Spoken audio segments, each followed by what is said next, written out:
Hello বন্ধুরা, আশা করি সবাই খুব ভালো আছো।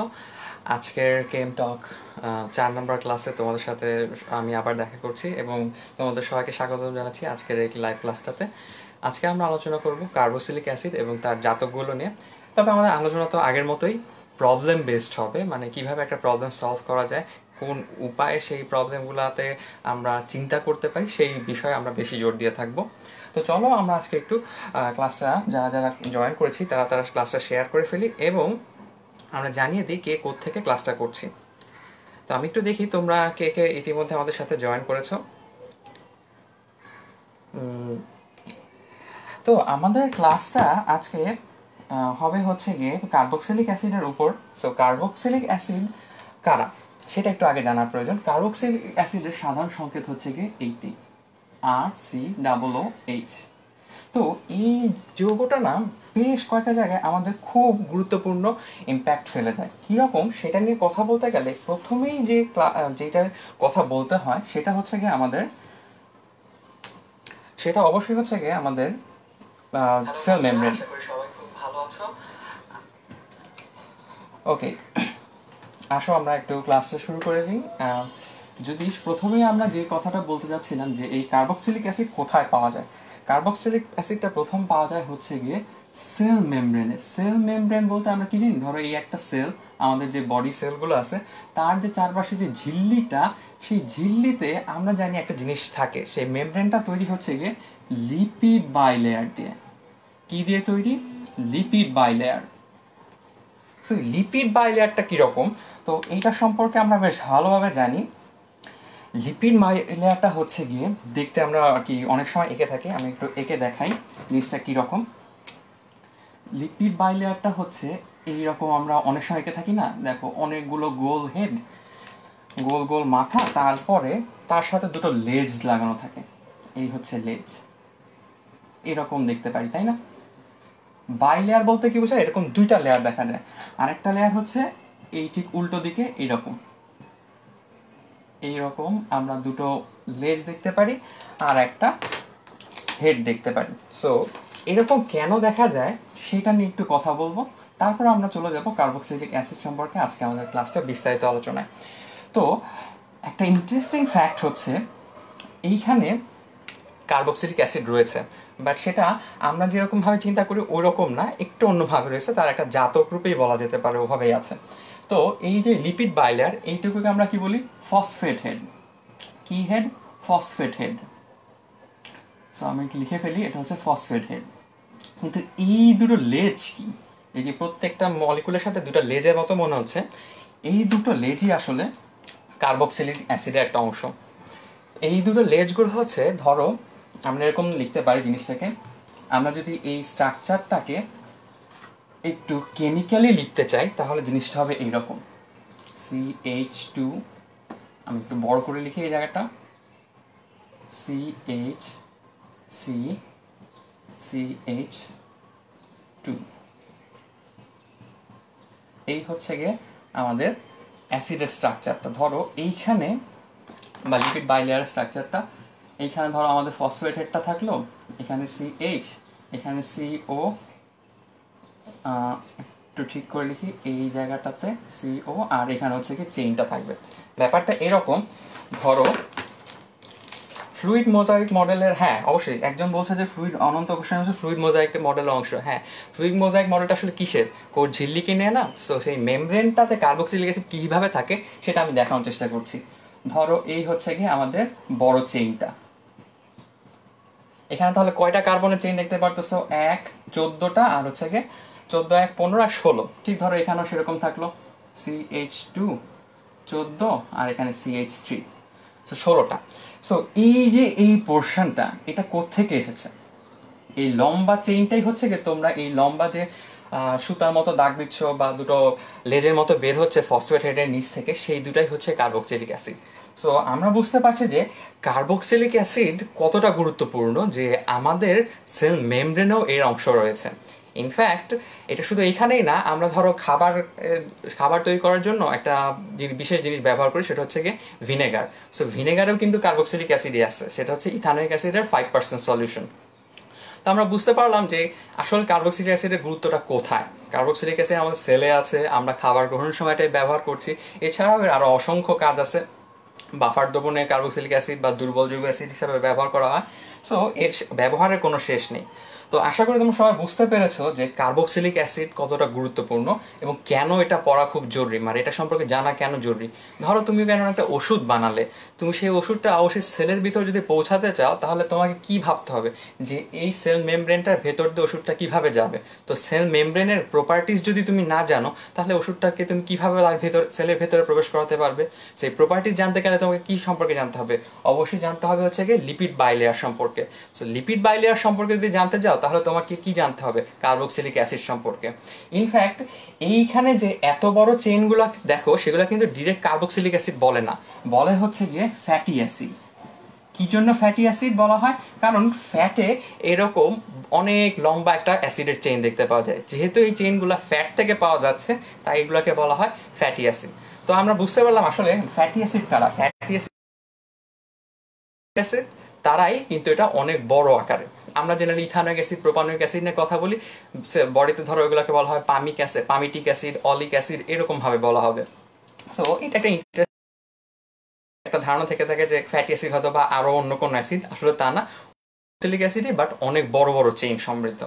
তো আশা করি আমরা বুঝতে পেরেছি যে কার্বক্সিলিক অ্যাসিড কারা, বডিতে এটা কোথায় দেখতে পাওয়া যায়। সো এখন আসো এটা সম্পর্কে আমরা একটু বিস্তারিত জানার চেষ্টা করি, যেহেতু এটা আজকে আমাদের আলোচনার টপিক। তাহলে চলো শুরু করে দিই আজকের ক্লাসটা। এখন আমরা আলোচনা করব কার্বক্সিলিক অ্যাসিড এবং তার জাতক নিয়ে। তার আগে আসলে কার্বক্সিলিক অ্যাসিড কি দেখতে কি রকম হয় সেটা একটু লিখি। যেমন এক কার্বনের অ্যাসিডও কিন্তু আছে, এটা কিন্তু এক কার্বনের কার্বক্সিলিক অ্যাসিড। সো এখানে কি কি বন্ড আছে এটা আমরা এঁকে দিলাম। কার্বন আর অক্সিজেনের মধ্যে ডাবল বন্ড আছে, কার্বন আর অক্সিজেনের মধ্যে সিঙ্গেল বন্ড আছে। যেটাকে কেন অ্যাসিড বলা হয়? কারণ এই যৌগটা থেকে খুব সহজেই প্রোটন বের হয়ে আসতে পারে। তো প্রোটন যদি বের হয়ে আসে তাহলে কি হবে বলতো? প্রোটন যদি বের হয়ে আসে তাহলে ধরো এই প্রোটনটাই বের হবে, কারণ কার্বন আর হাইড্রোজেনের মধ্যে বন্ডটা তো ভাঙা সহজ না, অক্সিজেন এবং হাইড্রোজেনের বন্ডটা ভাঙা সহজ, তাই ওখান থেকে প্রোটনটা বের হয়ে আসবে। প্রোটন বের হয়ে আসলে থাকলো কি, HCO, এখানে থাকলো O মাইনাস, আর হচ্ছে গিয়ে এই প্রোটনটা এখানে ধরো চলে আসলো। তো আমরা জানি কারা অ্যাসিড, যারা কিনা জলীয় দ্রবণে প্রোটন দান করতে পারে তাদেরকে আমরা অ্যাসিড বলে থাকতে পারি। তাহলে এই যৌগটা যেহেতু জলীয় দ্রবণে প্রোটন দান করতে পারতেছে তাহলে এটা কি একটা অ্যাসিড। তো এর যে বড় ভাইরা, মানে বড় ভাই বলতে আমি বলছি এর যে বড় সদস্যরা, অর্থাৎ ধরো এই সদস্যটা আর একটা কার্বন বাড়ালাম, অর্থাৎ ইথানোয়িক অ্যাসিড, সেটাও কি প্রোটন ত্যাগ করতে পারে, তো এটাও কি একটা অ্যাসিড। সো এরকম আমরা যত কার্বনই বাড়াই না কেন এই অংশটা থেকে কি একটা করে প্রোটন বের হয়ে আসতে পারে। সো যেহেতু এরা সবাই প্রোটন ত্যাগ করতে পারছে তাই আমরা বলতে পারি যে এই জিনিসটা হচ্ছে গিয়ে এক ধরনের অ্যাসিড। তো আশা করি আমরা বুঝতে পারছি যে অ্যাসিড কারা, মানে কেন এদেরকে অ্যাসিড বলা হয়, কেন এরা প্রোটন ত্যাগ করতে পারে সেটা নিয়ে একটু কথা বলি। কেন এরাই প্রোটন ত্যাগ করতে পারে, যেমন আমরা যদি একটা তুলনার বিষয় আনি, ধরো একই কার্বন সংখ্যা বিশিষ্ট দুইটা যৌগ আঁকবো, CH3 CH2OH, এইটা একটা যৌগ, CH3 CH2 COOH, এটা আরেকটা যৌগ। অলরেডি আমরা জানি কোনটা কি। এক নাম্বারটা কি? এক নাম্বারটা হচ্ছে গিয়ে ইথানল, দুই নম্বরটা হচ্ছে কি ইথানোয়িক অ্যাসিড। তো এখন তোমরা একটু নিজেরা কমেন্ট করে জানাও এই এক এবং দুইয়ের মধ্যে দুইটাই কি প্রোটন ত্যাগ করতে পারবে নাকি শুধু একটা প্রোটন ত্যাগ করতে পারবে, করলে কোনটা প্রোটন ত্যাগ করবে একটু তোমরা কমেন্টে জানিয়ে দাও যে কোনটা প্রোটন ত্যাগ করবে এবং কোনটা অ্যাসিডের বৈশিষ্ট্য দেখাবে। তো আমি একটু দেখি তোমরা কে কে জয়েন করেছো। প্রীতু বলছো ঘোলা দেখা যাচ্ছে, আশা করি এখন ক্লিয়ার দেখতে পাওয়ার কথা, কারণ আমি আমার মোবাইলে দেখতে পাচ্ছি যে ক্লিয়ার দেখা যাচ্ছে। আচ্ছা, ফোকাসে প্রথমে প্রবলেম হয়েছিল, এখন আশা করি সমস্যার সমাধান হয়েছে। ফারদিন সামির খান ঢাকা থেকে বলছো, অনন্ত গোস্বামী বলছো যে হ্যাঁ ফ্লুইড মোজাইক মডেল। হ্যাঁ অনন্ত, তোমার কাছে এখন ফ্লুইড মোজাইক মডেলটা এঁকে দেখিয়েছিলাম, তুমি কি তা বুঝতে পেরেছো? আচ্ছা, তারপরে আরাদ খান বলছে ভাইয়া ক্লিয়ার দেখা যাচ্ছে না, এখন তো দেখতে পাওয়ার কথা কারণ আমার স্ক্রিনে আমি দেখতে পাচ্ছি। আচ্ছা, রুবাইয়াত ওয়াহাবের কথাটা বলা দরকার। ওয়াহাব বলছে যে অ্যালকোহল পারবে না আর হচ্ছে অ্যাসিডটা পারবে। হ্যাঁ, এখানে অ্যাসিড কি দুই নম্বরটা আর এক নম্বরটা কি অ্যালকোহল। সো অ্যালকোহল কি প্রোটন ত্যাগ করতে পারছে, ইথানোয়িক অ্যাসিড প্রোটন ত্যাগ করবে, ইথানল প্রোটন ত্যাগ করবে না। কিন্তু কেন? কারণটা হচ্ছে এই যৌগটা প্রোটন ত্যাগ করার পরও, মানে 2 নম্বর অর্থাৎ অ্যাসিডটা প্রোটন ত্যাগ করার পরও একটা স্টেবল ইন্টারমিডিয়েট গঠন করতে পারে। কেন করতে? ধরো এটা একটা প্রোটন ত্যাগ করলো, আমি যৌগটা আবার লিখি CH3CH2 CO, এটার সাথে ডাবল বন্ড, এখানে একটা C, তাহলে এখানে কি একটা মাইনাস চার্জ আসলো। কিন্তু মজার ব্যাপার হচ্ছে কি, এই মাইনাস চার্জটা না এইখানেই থাকে না, এটা মুভ করতে পারে। যেহেতু একটা ইলেকট্রন মুভ করতে পারতেছে, সো এখানে একটা বৈশিষ্ট্য দেখা যায়। সেই বৈশিষ্ট্যর নাম কি আমরা সবাই জানি, সেটা কি? রেজোনেন্স। অর্থাৎ এখানে রেজোনেন্স দেখা যাবে। কিভাবে রেজোনেন্স দেখা যাবে? এই বন্ডে এই ইলেকট্রনটা এখানে চলে আসতে পারে। কেন এখানে আসবে? কারণ কার্বন আর অক্সিজেনের মধ্যে তড়িৎ তফাৎ আছে।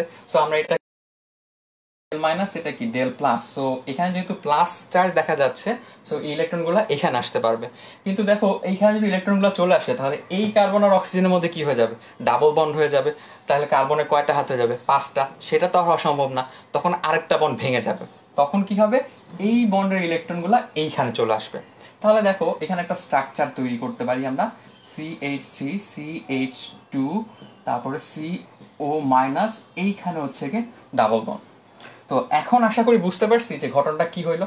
আবার দেখো সেম উল্টা ঘটনাটা এখানে হইতে পারে, এই ইলেকট্রনগুলো এখানে আসতে পারে, আবার এটা এখানে যেতে পারে। সো এই ঘটনাটাকে আমরা কি বলে থাকি? রেজোনেন্স। অর্থাৎ এই ইলেকট্রন অনুরণনের মাধ্যমে এই যে ইন্টারমিডিয়েটটা গঠন হলো, সেটা কন্টিনিউয়াসলি একটা ফেজ থেকে আরেকটা ফেজে যেতে পারতেছে। সো যেহেতু এটা যেতে পারতেছে, সো এটা কি একটা স্টেবল ইন্টারমিডিয়েট। কিন্তু ধরো অ্যালকোহলের ক্ষেত্রে যদি চিন্তা করি, CH3CH2OH, এটা যদি একটা প্রোটন ত্যাগ করে, সে কিন্তু আর এরকম কোনো রেজোনেন্স দেখাতে পারে না। যেহেতু রেজোনেন্স দেখাতে পারে না, তাই সে প্রোটন ত্যাগ করতেও চায় না। কারণ তার ফলে প্রোটন যদি ত্যাগ করে ফেলে, তাহলে যে মলিকুলটা তৈরি হবে সেটা স্টেবল হবে না। স্টেবল ইন্টারমিডিয়েট যদি তৈরি না হয়, তাহলে সেটা সে করতেও চাবে না। যে অ্যাসিড কেন এটা পারছে? কারণ সে প্রোটন ত্যাগ করার পর একটা স্টেবল ইন্টারমিডিয়েট তৈরি হয়। সেই জন্যই হচ্ছে গিয়ে অ্যাসিডটা কি থাকবে? অ্যাসিডটা সে প্রোটন ত্যাগ করে স্টেবল অবস্থায় থাকবে। অ্যালকোহল সেই কাজটা করতে পারবে না। সো অ্যালকোহলের জন্য অ্যাসিড হিসাবে কাজ করে না, কার্বক্সিলিক অ্যাসিডটাই অ্যাসিড হিসাবে কাজ করে থাকে। তো আশা করি আমরা বুঝতে পেরেছি যে কেন অ্যালকোহল না অ্যাসিডটাই কার্বক্সিলিক অ্যাসিড হিসাবে কাজ করে। তাহলে এখন আশা করি আমরা মোটামুটি একটু অ্যাসিড সম্পর্কে আইডিয়া পেয়ে গিয়েছি। এখন আমরা আরেকটু আলোচনা করব এই বিষয়গুলো নিয়ে। কিরকম?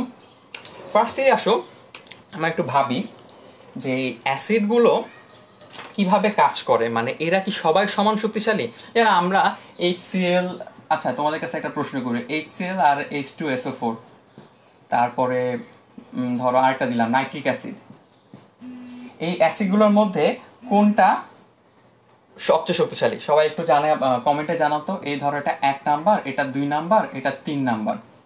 আর এইগুলা বলার পরে আমরা এখন বুঝবো যে এই শক্তিশালী অ্যাসিডগুলোর ক্ষেত্রে বা সক্রিয় অ্যাসিডগুলোর ক্ষেত্রে যেমন একটা ক্রম আছে, ঠিক সেরকম ভাবে কার্বক্সিলিক অ্যাসিডগুলোর ক্ষেত্রে সক্রিয়তার একটা ক্রম আছে। তোমরা একটু দ্রুত কমেন্টে জানায় দাও কোন অ্যাসিডটা এই তিনটার মধ্যে সবচেয়ে বেশি শক্তিশালী।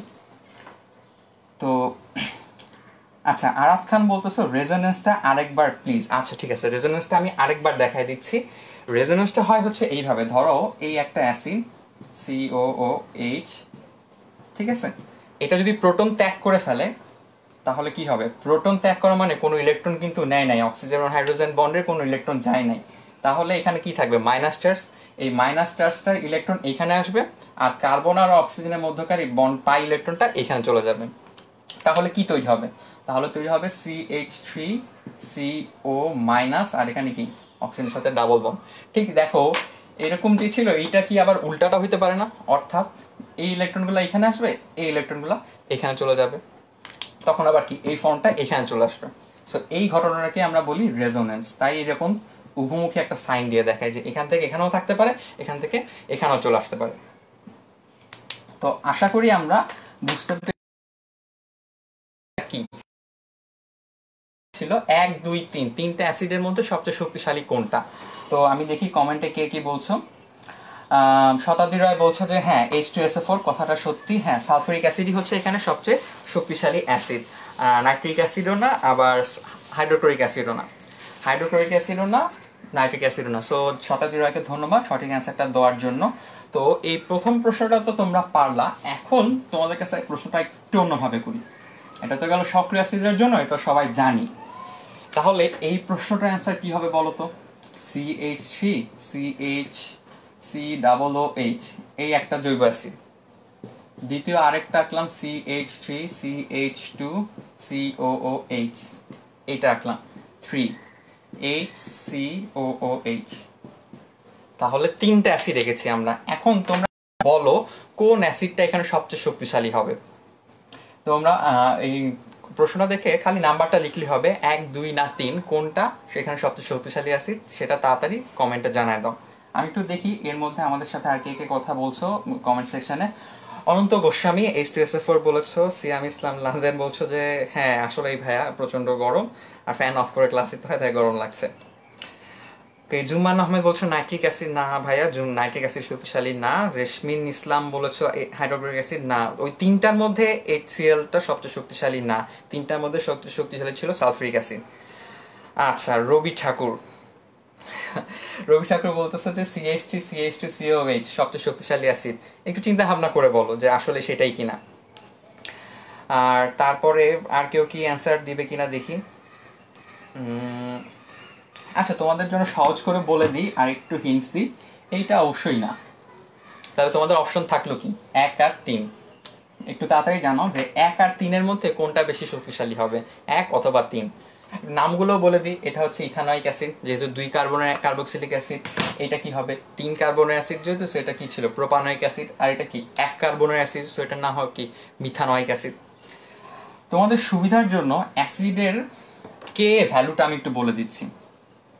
তোমরা আশা করি 4th চ্যাপ্টার যখন পড়েছো ফার্স্ট পেপারে তখন এই কে ভ্যালু সম্পর্কে জানো। এইটার কে ভ্যালু হচ্ছে 1.8 × 10⁻⁴, আর এটার কে ভ্যালু হচ্ছে 1.8 × 10⁻⁵। সো কে ভ্যালুর মধ্যে তফাৎ আছে। এখন তো ভ্যালুটা লিখে দিলাম, বলো 1 শক্তিশালী হবে নাকি 3 শক্তিশালী হবে, দ্রুত একটু কমেন্টে জানাই দাও। আচ্ছা প্রথমবার মতো হ্যাঁ, এবার রবি ঠাকুর আবার অ্যান্সার চেঞ্জ করে বলছো যে HCOH। হ্যাঁ ঠিক আছে। সো মাহমুদ হাসান বলছো HCOH। হ্যাঁ মাহমুদ হাসানও যেহেতু প্রথমবারেই প্রথম অ্যান্সারটা তোমার ঠিক হয়েছে তাই আমি মাহমুদের নামটা লিখলাম। তোমার আমি স্পেলিংটা কি MAHMUD। মাহমুদ তোমাকে ধন্যবাদ সঠিক অ্যান্সার দেওয়ার জন্য সবার আগে। জুম্মান আহমেদ দুঃখিত ভাইয়া, CH3COH না, এটা হচ্ছে কি HCOH-টা সবচেয়ে শক্তিশালী এই কয়টা অ্যাসিডের মধ্যে। এখন প্রশ্নটা থেকে যায় কেন এইটাই সবচেয়ে শক্তিশালী, বাকিদের কি দোষ হয়েছে, বাকিরা কেন শক্তিশালী হইল না? কারণটা এখন একটু আমরা কেমিস্ট্রির দিক থেকে চিন্তা করে দেখি। তো আমরা একটু স্ট্রাকচারটা আঁকার চেষ্টা করি। স্ট্রাকচারটা যদি আঁকো দেখো HCOH এই হচ্ছে কি একটা, আবার ধরো যে দুটার মধ্যে কম্পিটিশন ছিল। দেখো এই গ্রুপটাকে আমরা কি বলি, এই গ্রুপটাকে আমরা বলি ইলেকট্রন দাতা গ্রুপ। অর্থাৎ অ্যালকাইল গ্রুপ যদি থাকে সেই গ্রুপটাকে আমরা কি বলি, তারা হচ্ছে ইলেকট্রন দাতা গ্রুপ। তারা কোন দিকে ইলেকট্রন দিতে চাবে, তারা এই দিকে ইলেকট্রন দিতে চাবে। ঠিক আছে, যদি ইলেকট্রন দিতে চায় তাহলে দেখো ইলেকট্রন ক্লাউডটা যদি এই দিকে সে ছড়ায় দেয় তাহলে এই অক্সিজেন এবং হাইড্রোজেনের মধ্যে বন্ধন ভাঙাটা কঠিন হয়ে যায়। যেহেতু বন্ধন ভাঙাটা কঠিন হয়ে যায় তার মানে কি সহজে প্রোটন ত্যাগ করতেছে না। আর এই ক্ষেত্রে দেখো এখানে এরকম কোনো অ্যালকাইল গ্রুপই নাই, অর্থাৎ CH3 গ্রুপটা কিন্তু এখানে নাই। কোনো অ্যালকাইল গ্রুপ না থাকলে ইলেকট্রন এই দিকে পাস করার মতো কোনো গ্রুপ থাকছে না। সো এইখানে ইলেকট্রন ক্লাউড যদি কম থাকে তাহলে অক্সিজেন এবং হাইড্রোজেনের বন্ডটা সহজেই ভাঙতে পারে। সো অ্যালকাইল গ্রুপ না থাকলে সহজেই যদি অক্সিজেন এবং হাইড্রোজেনের মধ্যে বন্ধনটা ভেঙে যায় তার মানেটা কি দাঁড়াচ্ছে, খুব সহজেই এখানে প্রোটন ত্যাগ করা সম্ভব হচ্ছে। আর যদি প্রোটন ত্যাগ করে ফেলে তাহলে কি হবে, প্রোটন ত্যাগ করে ফেললে অবশ্যই সেটা অ্যাসিড হিসাবে কাজ করবে। তাহলে এখন বলো এই দুইটার মধ্যে কে তাড়াতাড়ি প্রোটন ত্যাগ করবে, যার কোনো ইলেকট্রন ক্লাউড দেওয়ার মতো লোক নাই। দেখো এখানে তো ইলেকট্রন ক্লাউড দেওয়ার মতো একটা গ্রুপ আছে। সো যেহেতু ইলেকট্রন ক্লাউড দেওয়ার মতো গ্রুপ আছে সো এটা সহজে প্রোটন ত্যাগ করবে না, আর এটা কি খুব সহজেই প্রোটন ত্যাগ করে ফেলবে। আমরা বুঝতে পারলাম এই কাজটা। তো আশা করি তোমরা অলরেডি বুঝে এর মধ্যে শক্তিশালী অ্যাসিড কোনটা হবে। শক্তিশালী অ্যাসিড হবে হচ্ছে কি মিথানোয়িক অ্যাসিড। সো তোমাদের প্রশ্নটা অনেকেই সঠিক উত্তর, হ্যাঁ আফিয়া চৌধুরী এখন সঠিক উত্তর দিয়েছো, হ্যাঁ তোমাকে ধন্যবাদ যে তুমি বুঝতে পেরেছো। ওকে চলো এখন আমরা পরবর্তী প্রবলেমগুলা বা পরবর্তী সমস্যাগুলো নিয়ে আলোচনা করি। তো এখন একটু ঘুরিয়ে প্রশ্ন করি, দেখো তো CH3COOH, এই তো যৌগটা, আরেকটা যৌগ দিলাম, একটু চেঞ্জ হয়েছে, এটা ধরো এ, এটা হচ্ছে গিয়ে বি, করলাম যে এ এবং বি এই দুইটার মধ্যে শক্তিশালী হবে কোনটা। তোমরা একটু দ্রুত কমেন্টে এর মধ্যে শক্তিশালী হবে। আমি একটু এর মধ্যে দেখি আর নতুন কেউ কমেন্ট করছো কিনা। আচ্ছা, ফার্স্ট ইয়ারে তো এই ক্লাসগুলো কি করব। আচ্ছা, তুমি একদম প্রথম থেকে যদি আমাদের ক্লাসগুলো দেখো, অর্থাৎ অর্গানিক কেমিস্ট্রি তো এটা 4 নম্বর ক্লাস, তুমি 1 নম্বর থেকে দেখা শুরু করলে আশা করি বুঝতে পারবে যে কিভাবে আমরা ক্লাসগুলো আগিয়ে নিয়ে যাচ্ছি। তো তুমি যদি প্রথম থেকে ক্লাসগুলো দেখে আসো তাহলে আশা করি সমস্যা। তো চলো আমরা পরবর্তী স্টেপটাই যাই। এই এ এবং বি এর মধ্যে কোনটা বেশি শক্তিশালী সেটা নিয়ে এখন আলোচনা করব। এ হচ্ছে গিয়ে বি শক্তিশালী, একটু চিন্তা করো বিটা কেন শক্তিশালী, দুইটার মধ্যে ডিফারেন্সটা কোথায় আগে সেটা দেখো। দেখো এখানে কোনো ক্লোরিন ছিল না, এতে কোনো ক্লোরিন নাই, বিতে একটা ক্লোরিন আছে, তাহলে বুঝতেই পারতেছো যে শক্তির পার্থক্য যদি হয় সেটা কার জন্য হবে, এই ক্লোরিনের জন্য হবে। সো ক্লোরিনটা কি, ক্লোরিন হচ্ছে কি একটা তড়িৎ ঋণাত্মক মৌল। সো তড়িৎ ঋণাত্মক মৌল মানে কি, সে হচ্ছে কি নিজের দিকে ইলেকট্রন নিজের দিকে নিয়ে যেতে। দেখছি যে যত অ্যালকাইল গ্রুপ থাকে, তো তখন কি হয়, যদি ইলেকট্রন ক্লাউড এখানে ঢেকে দেয় তাহলে অক্সিজেন থেকে হাইড্রোজেন বন্ধন ভাঙাটা কঠিন হয়ে যায়। তাহলে এখন ভাবো নতুন করে যদি একটা ক্লোরিন মলিকুল অ্যাড করা হয়, ক্লোরিন কি করবে, ক্লোরিন তো আর এদিকে ইলেকট্রন দিতে চাবে না, সে কি করবে ইলেকট্রনগুলোকে নিজের দিকে নিয়ে নিতে চাবে। এখন যদি দেখো ইলেকট্রন যদি সব এদিক থেকে এইদিকে চলে আসে তাহলে অক্সিজেন এবং হাইড্রোজেনের বন্ধনটা কি খুব সহজেই ভেঙে ফেলা যাবে। আর অক্সিজেন হাইড্রোজেন যত বন্ধনটা সহজভাবে ভাঙবে ততই কি হবে, অ্যাসিডটা শক্তিশালী হবে। আমরা কি হইলো, এখানে এই দুইটা যোগের মাধ্যমে বিটা শক্তিশালী, কারণ কি এখানে একটা ক্লোরিন আছে। ক্লোরিন কি করবে, ইলেকট্রনগুলা নিজের দিকে টানবে। সো ইলেকট্রন ক্লাউড যদি এদিকে চলে আসে, অক্সিজেন এবং হাইড্রোজেনের মধ্যে বন্ধনটা খুব সহজেই ভেঙে যাবে। আর অক্সিজেন হাইড্রোজেন বন্ধন যত সহজে ভাঙবে সেটা কি তত শক্তিশালী অ্যাসিড। তো আশা করি আমরা বুঝতে পারলাম যে এই এ এবং বি এর মধ্যে সবচেয়ে শক্তিশালী অ্যাসিড কোনটা।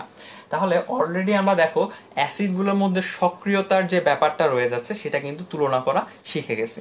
তো যদি আমরা তুলনা করা শিখে যাই তাহলে এই জাতীয় প্রশ্ন তোমাদের অবজেক্টিভে আসলে খুব সহজেই বুঝতে পারবে। আচ্ছা, তাহলে এখন আমরা আবার একটু অগ্রসর হওয়ার চেষ্টা করি। আচ্ছা, ফারজানা প্রেমা বলছো লেখা দেখা যাচ্ছে না, সঞ্জিদা রিমা বলছো লেখা বুঝতে পারছি না ভাইয়া। আচ্ছা, আমি চেষ্টা করতেছি, ইন্টারনেট প্রবলেম হয়তোবা হচ্ছে, হয়তোবা নেটের স্পিডটা খুবই স্লো, তাই তোমাদের লেখা বুঝতে সমস্যা হচ্ছে। ঠিক আছে, আমরা একটু চেষ্টা করি আরেকবার বোঝানোর। তোমাদের কাছে প্রশ্ন ছিল এইরকম যে এ হচ্ছে গিয়ে একটা যৌগ, বি আরেকটা যৌগ, তার মধ্যে CH3COOH, এইটা একটা অ্যাসিড ছিল, আরেকটা অ্যাসিড ছিল এরকম, এখানে CH2 হবে আর এখানে একটা ক্লোরিন আছে। সো আমার কথাগুলো যদি খেয়াল করে থাকো তোমরা আশা করি বুঝতে পারবা যে কি লেখা হয়েছে। প্রথমে একটা ইথানোয়িক অ্যাসিড লেখা হয়েছে, দ্বিতীয় কম্পাউন্ডটাতে লেখা হয়েছে ইথানোয়িক অ্যাসিডের এই CH3 জায়গায় CH2 আর একটা ক্লোরিন অ্যাড করা হয়েছে। তো এর মধ্যে আমরা বলতেছি কি বি যৌগটা হচ্ছে বেশি সক্রিয় হবে বা বেশি শক্তিশালী অ্যাসিড হবে। কারণটা কি, ক্লোরিনের কাজ কি, সেই ইলেকট্রোনেগেটিভ তড়িৎ ঋণাত্মক, তড়িৎ ঋণাত্মক হওয়ার অর্থ কি ইলেকট্রন ক্লাউড নিজের দিকে টানবে। সো এই দিক থেকে ইলেকট্রন ক্লাউড যত ক্লোরিনের দিকে চলে যাবে, আমরা যদি এটা ম্যানেজ করি, ইলেকট্রন ক্লাউডটা এইদিকে যদি সরে আসে তাহলে কি হবে, অক্সিজেন হাইড্রোজেনের মধ্যে বন্ধনটা খুব সহজে ভাঙা যাবে। আর অক্সিজেন থেকে হাইড্রোজেন যদি রিলিজ পেয়ে যায় তাহলে আমরা কি বলতে পারি, সেটা বেশি শক্তিশালী অ্যাসিড, বা যত তাড়াতাড়ি রিলিজ হবে তত শক্তিশালী অ্যাসিড। তো দেখো এখানে তো আর ইলেকট্রন টানার মতো কেউ নাই, বরং এই গ্রুপটা কি সম্পূর্ণভাবে ইলেকট্রন ওইদিকে দিচ্ছে। সো এটাকে আমরা কি বলবো, এটা বি এর তুলনায় সক্রিয় না। আর বিতে কি দেখো আগের তুলনায় কি আছে, বিতে একটা নতুন ক্লোরিন গ্রুপ অ্যাড হয়েছে, সে কি করতে পারে, ইলেকট্রন নিজের দিকে টানতে পারে। যদি ইলেকট্রন নিজের দিকে টানে তাহলে কি হয়, সে ইলেকট্রন ক্লাউডটাকে এদিকে সরাই নিয়ে আসতেছে, সহজেই সে অক্সিজেন আর হাইড্রোজেনের মধ্যে বন্ধনটা ভেঙে দিতে পারবে। তো আমরা বুঝতে পারছি যে কেন বি যৌগটাই হবে এখানে সবচেয়ে শক্তিশালী অ্যাসিড। তো এটা যদি ক্লিয়ারলি বুঝে থাকো তাহলে চলো এখন আমরা পরবর্তী প্রবলেমগুলোতে যাই, যেগুলো হচ্ছে কিনা অ্যাকচুয়ালি পরীক্ষায় আসার মতো, যেগুলো সৃজনশীলে আসে অথবা বিভিন্ন ভর্তি পরীক্ষায় আসে। সো আশা করি তোমরা সে প্রবলেমগুলো একটু মনোযোগ দিয়ে দেখবা, তাহলে আমাদেরও সুবিধা হবে এবং তোমরা নিজেরাই এই জাতীয় প্রবলেম যত বেশি আসবে তত বেশি সলভ করতে পারবা। তাহলে চলো আমরা এখন ক্লাসের মূল অংশে চলে যাই। ওকে, আমি একটু এগুলো পরিষ্কার করে ফেলি এবং প্রবলেমটা দেখানোর চেষ্টা করি।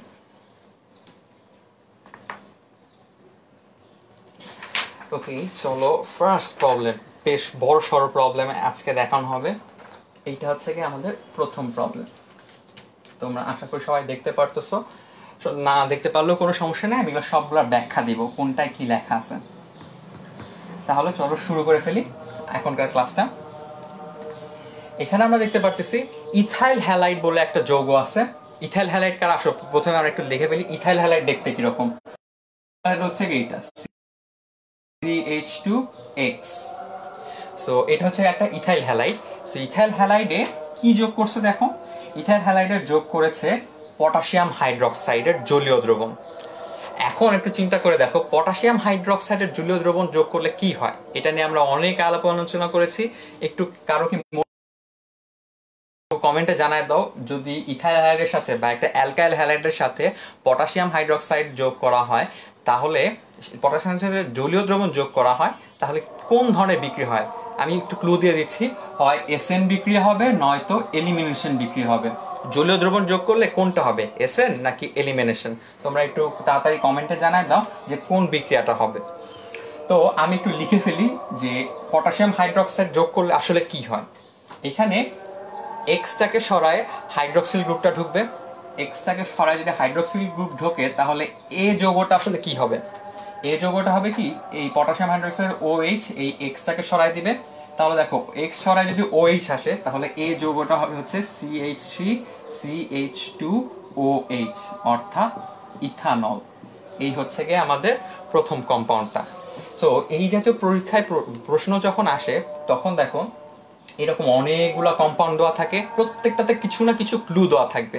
সেই ক্লু অনুযায়ী তোমাকে আইডেন্টিফাই করতে হবে কোন যৌগটা আসলে কি। সো আমরা ফার্স্টে দেখো এ যৌগটা আইডেন্টিফাই করে ফেলছি যে এ যৌগটা আসলে কি।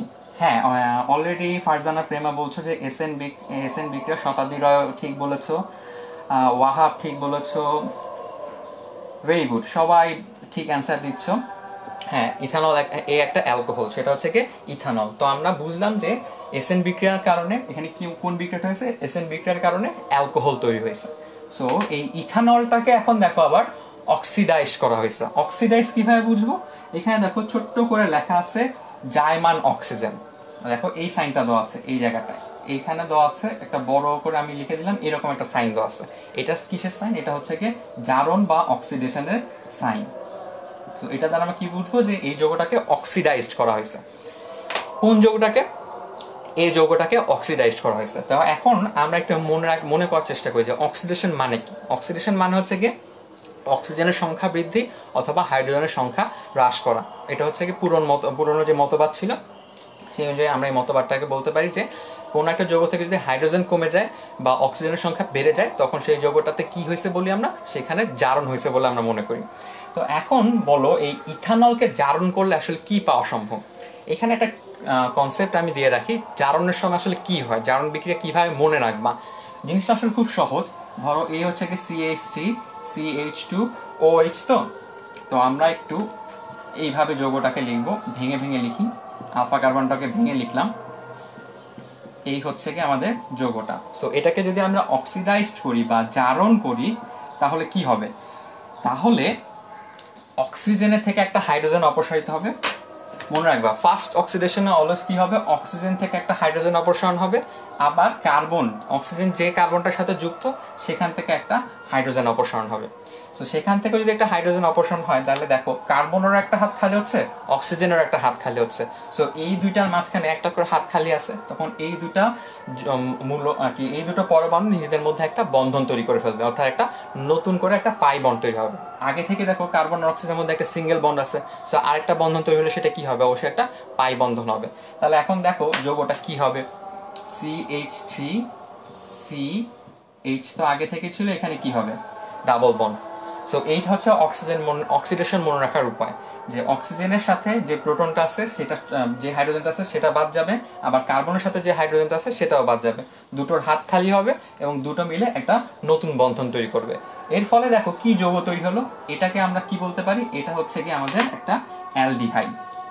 এটা কি একটা অ্যালডিহাইড, আমরা একটু মার্ক করে রাখি, এটা হচ্ছে অ্যালডিহাইড। সো দেখো এ থেকে বি তৈরি হইলো, প্রশ্ন ছিল কি ইথাইল হ্যালাইড থেকে পটাশিয়াম হাইড্রোক্সাইড যোগ করা হয়েছে, তার সেখান থেকে এ তৈরি হয়েছে, এ কে আবার অক্সিডাইজ করার কারণে কি হয়েছে, বি তৈরি হয়েছে। সো এই বি কম্পাউন্ডটা কি, বি কম্পাউন্ডটা হচ্ছে কি অ্যালডিহাইড। সো আমরা নতুন যে প্রশ্নটা ছিল সেই প্রশ্নে আরেকটা অ্যান্সার পেয়ে গেলাম, এটা কি বি, এ হচ্ছে কি আমাদের ইথানল। সো অ্যালডিহাইড কিভাবে এই প্রক্রিয়ায় তৈরি হলো সেটা শিখে গেলাম। তাহলে দেখো আমরা কিন্তু অনেক জিনিস রিভিউ করে ফেলতেছি, অ্যালকোহল থেকে মানে হ্যালাইড থেকে কিভাবে অ্যালকোহল হয়, অ্যালকোহল থেকে কিভাবে অ্যালডিহাইড হয়, সেই জিনিসটা আমরা শিখে গেলাম। এখন দেখো প্রশ্নে পরবর্তীতে দুটো স্টেপ বলেছে, এই দুটো স্টেপ সম্পর্কে আমরা আরেকবার লিখি। এই বি যৌগটা, এখানে দুটো ইনফরমেশন দেওয়া হয়েছে যে বি যৌগটাতে দু রকম টেস্ট করা হয়েছে, একটা হচ্ছে গিয়ে ফেহলিং দ্রবণ পরীক্ষা, আরেকটা হচ্ছে টলেন বিকারক পরীক্ষা। তো এই দুইটা পরীক্ষাতেই এই বি কম্পাউন্ডটা পজিটিভ রেজাল্ট শো করছে।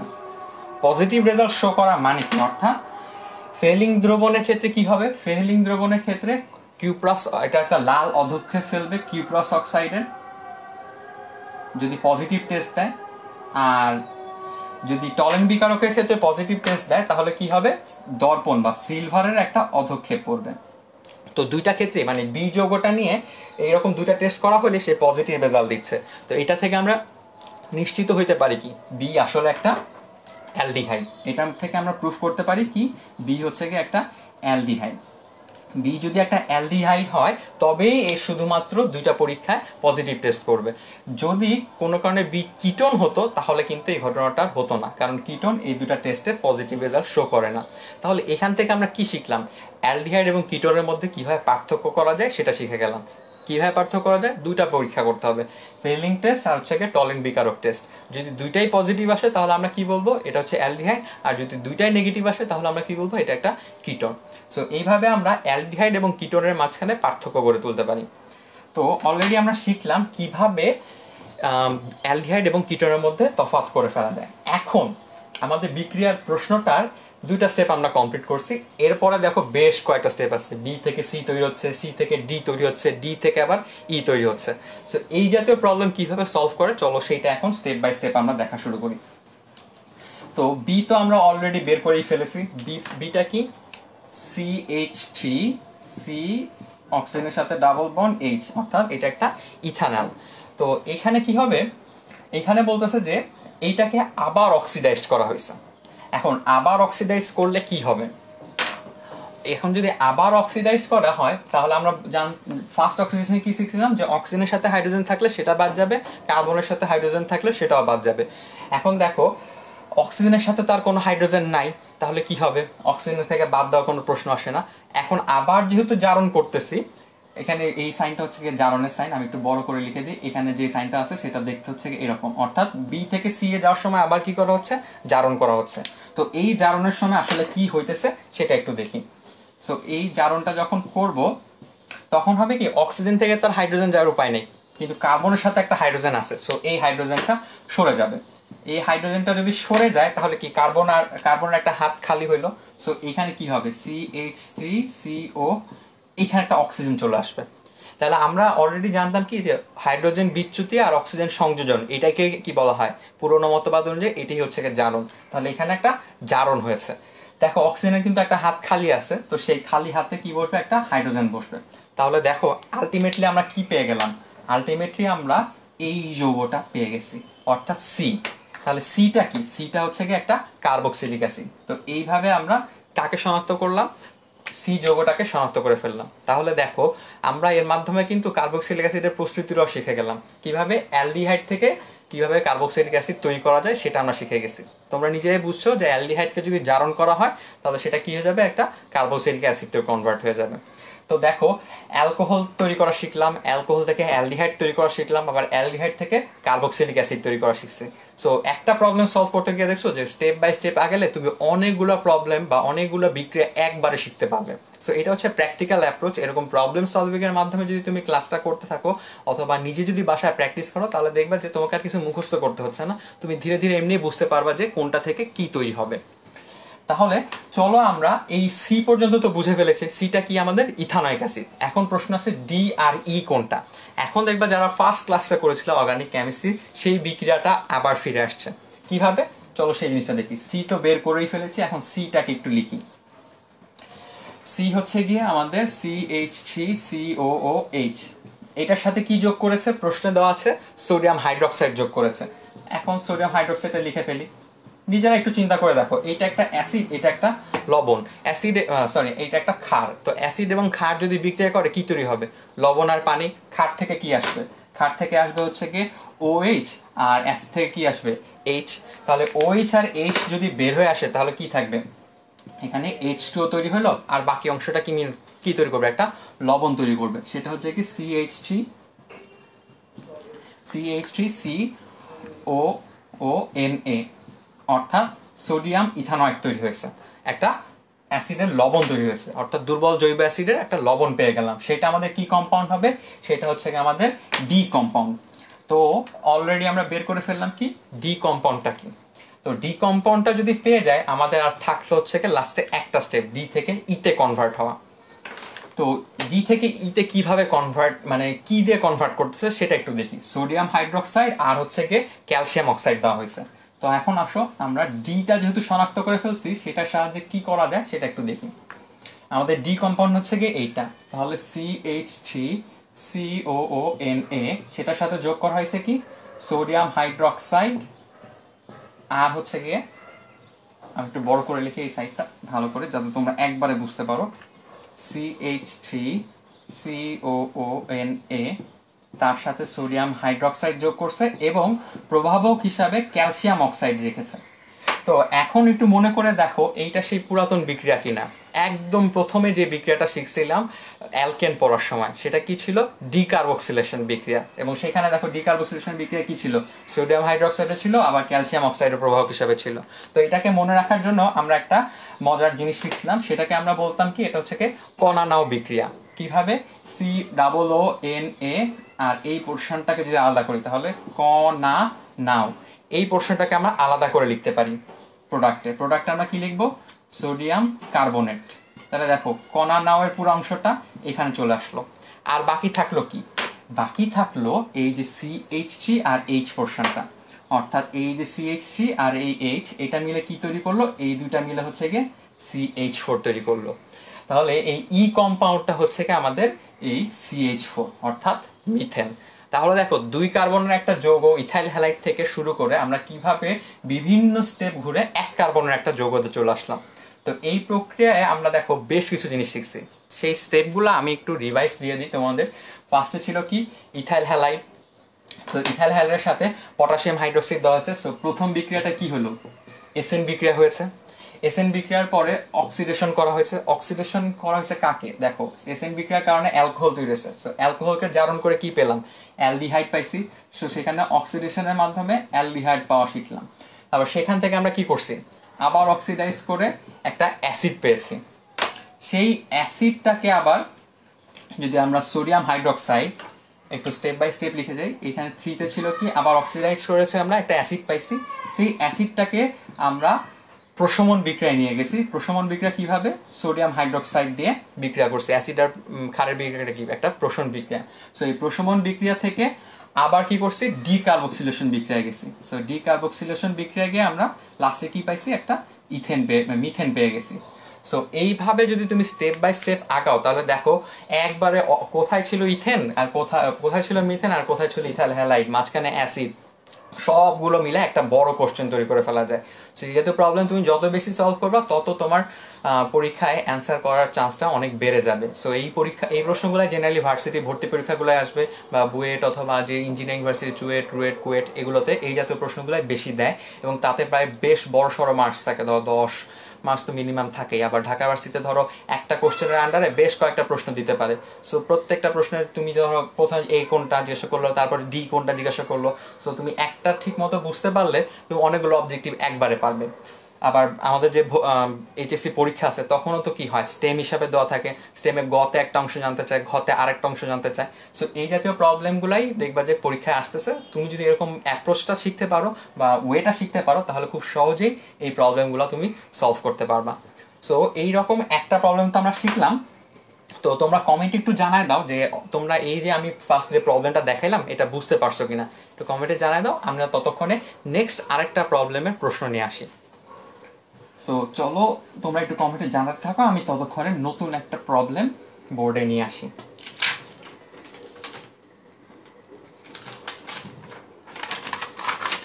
এই হচ্ছে আমাদের ফার্স্ট প্রবলেম গেল। এখন আমরা সেকেন্ড প্রবলেমটার দিকে আগাবো। এই হচ্ছে আমাদের সেকেন্ড প্রবলেম।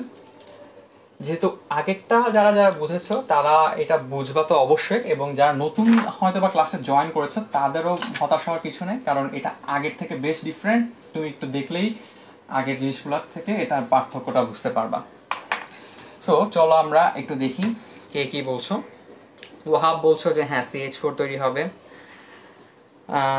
ওয়াহাব বলছো যে হ্যাঁ ভাই বুঝতে পারছি, ধন্যবাদ। ফারজানা প্রেমাও ঠিক অ্যান্সার দিয়েছো, CH4, ভেরি গুড। শতাব্দী রয় একটু আগে যে প্রশ্নগুলো করছিলাম ইথানল ঠিক বলছো। মাহমুদ, হ্যাঁ তোমরা সবাই ঠিক অ্যান্সার দিয়েছো, তোমাদের সবাইকে অনেক ধন্যবাদ।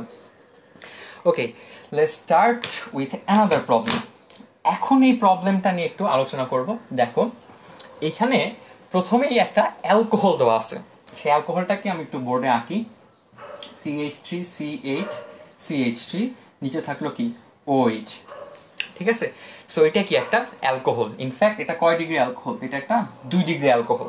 কারণ কি, এই যে হাইড্রোক্সিল গ্রুপ তার সাথে যে কার্বনটা আছে সেটাকে আমরা কি বলি, আলফা কার্বন। আলফা কার্বনের দুই পাশে দুইটা অ্যালকাইল গ্রুপ আছে, যেহেতু দুইটা অ্যালকাইল গ্রুপ আছে সেই জন্য আমরা এটা কি বলবো, 2 ডিগ্রি অ্যালকোহল বা সেকেন্ডারি অ্যালকোহল বলবো। এবং সেখানে দেখো একটা জিনিস যোগ করা হয়েছে, সেটা কি যোগ করা হয়েছে, এটার সাথে সালফিউরিক অ্যাসিড যোগ করছে। সালফিউরিক অ্যাসিডটা কি হিসাবে কাজ করে এটা অলরেডি আমরা জানি। সালফিউরিক অ্যাসিডটা কাজ করে হচ্ছে গিয়ে নিরোধক হিসাবে। কি হিসাবে, নিরোধক। নিরোধকের কাজটা কি, বা ডিহাইড্রেন্ট হিসাবে কাজ করে, এটা বুঝতে পারছো। ডিহাইড্রেশন যেহেতু কথাটা বলছি, ডিহাইড্রেশন মানেটা কি, ডিহাইড্রেশন মানে হচ্ছে কি এখান থেকে সে কি বের করে নিবে, পানি বের করে নিবে। কিভাবে পানিটা বের করবে, এখান থেকে OH মূলকটা নিবে আর পাশের যে কার্বনে হাইড্রোজেন কম আছে সেখান থেকে হাইড্রোজেন নিবে। তো দেখো এখন দুই পাশে হাইড্রোজেন সমান সংখ্যক আছে, সো যে কোনো একটা থেকে নিলেই পারে। তো অলরেডি বুঝে গেলাম যে ফার্স্ট স্টেপে কি হবে। সালফিউরিক অ্যাসিড যদি যোগ করি তাহলে এখান থেকে একটা OH হারাবে, পাশে একটা কার্বন থেকে একটা হাইড্রোজেন হারাবে। তাহলে হাইড্রোজেন যদি হারায় ফেলে, OH এবং H হারায় ফেলে, কি তৈরি হবে, H2 তৈরি হবে। তাহলে এখন দেখো এইটা OH হারাইলো, এখান থেকে ধরো এই কার্বনটা H হারাইলো, তাহলে কি প্রত্যেকটা কার্বনের কি একটা করে হাত খালি হয়েছে, সেই দুটা হাত খালি দিয়ে তারা একটা নতুন বন্ধন তৈরি করবে।